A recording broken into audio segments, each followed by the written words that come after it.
I'm Daniel from the Baha'i community, so I'm not a member of the Baloch community. Just before I leave for home, I wanted to express my thanks to Mr. McDonnell for his leadership and sharing of this meeting, but also for my dear friends and colleagues, Jaffa and Naseem, who are brothers and sisters in the struggle for human rights. I have learnt a lot this evening. I will share that with my friends and my family. On Human Rights Day, I was at a meeting with Lord Collins, the Minister of the government, and one of the things that he said was that the current British government has a commitment to minority rights. Whether these are religious minorities, linguistic, cultural, racial minorities, indigenous peoples, and there is a commitment to raise the names of those that repressive regimes seek to erase, and cultures and languages they seek to erase. I thank you very much, and I thank all the distinguished guests for enabling me to learn that this evening. God bless you all. Salam alaikum, and I wish you a successful Human Rights Day, and I will remember what I have learned this evening. Thank you.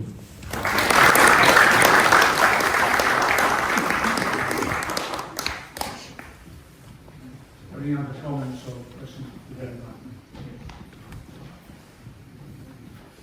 I would like to say thank you so much to being a part of this event to support the nation and Balochistan. I really appreciate it.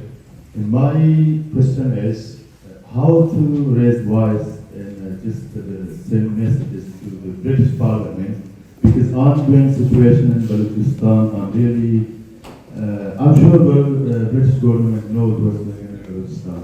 So my message to British government, to British Parliament, because in Balochistan this military operation, abduction, torture, and disappearances, extrajudicial killing is still continued by Pakistani forces.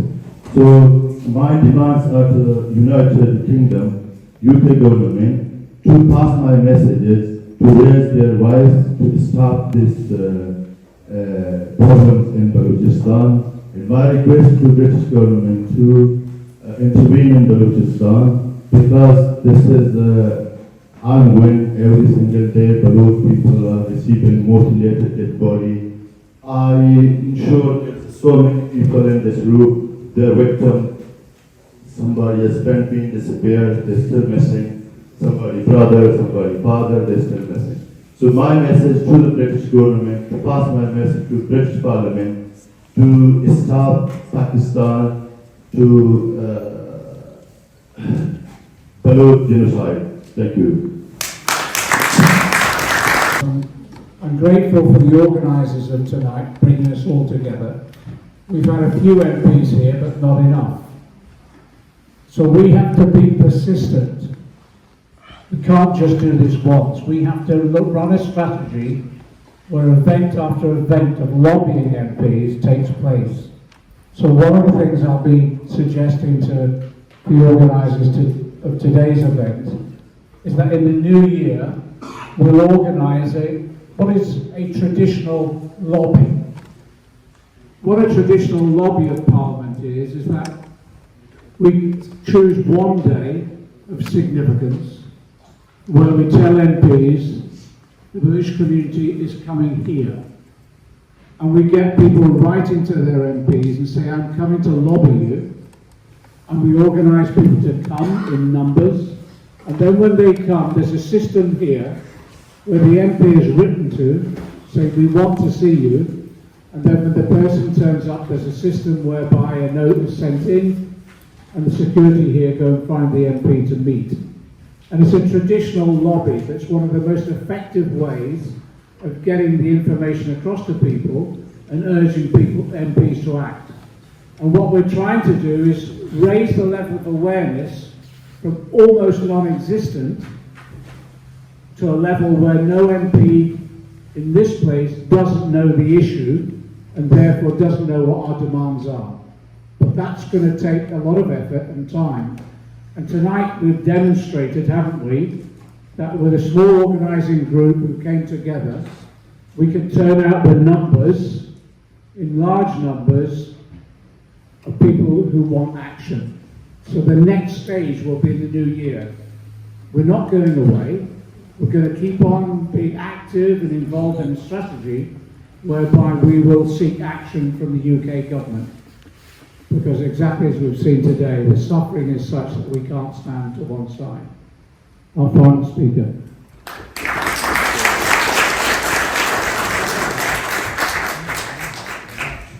Thank you very much, John. I would say just few words. In Balochi there is a proverb, I'll translate it in English, that if you give a glass of water to a Baloch, so he'll be loyal to you at least for 100 years. Then I'm sitting here,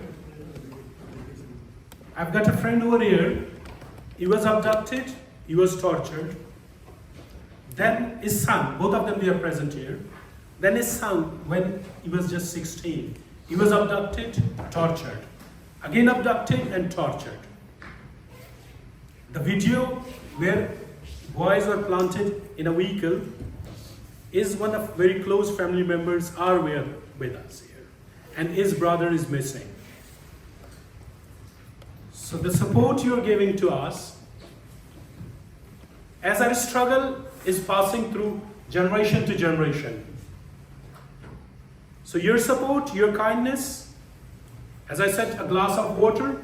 So hopefully your respect is in my heart for today. And my son is sitting over there, my daughter is sitting over there. So it will pass to them that we owe John. Baloch nation owes John.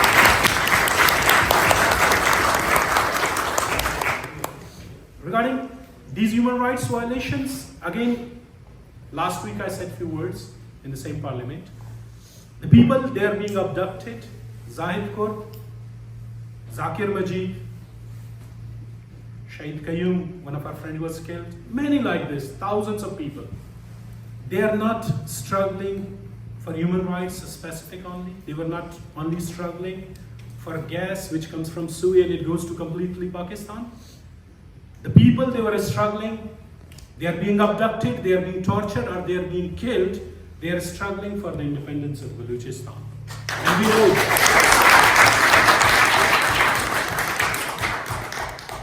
I was talking to Jeremy when he left. So I told him, when at university we used to discuss, so we used to talk about you, your struggle.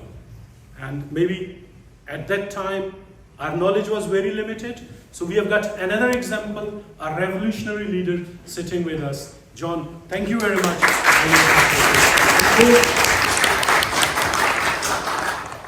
This struggle, this unity will remain till independence of Balochistan. And once, like here in the British Parliament, we are talking, one day you will be addressing the Parliament of Balochistan. Thank you.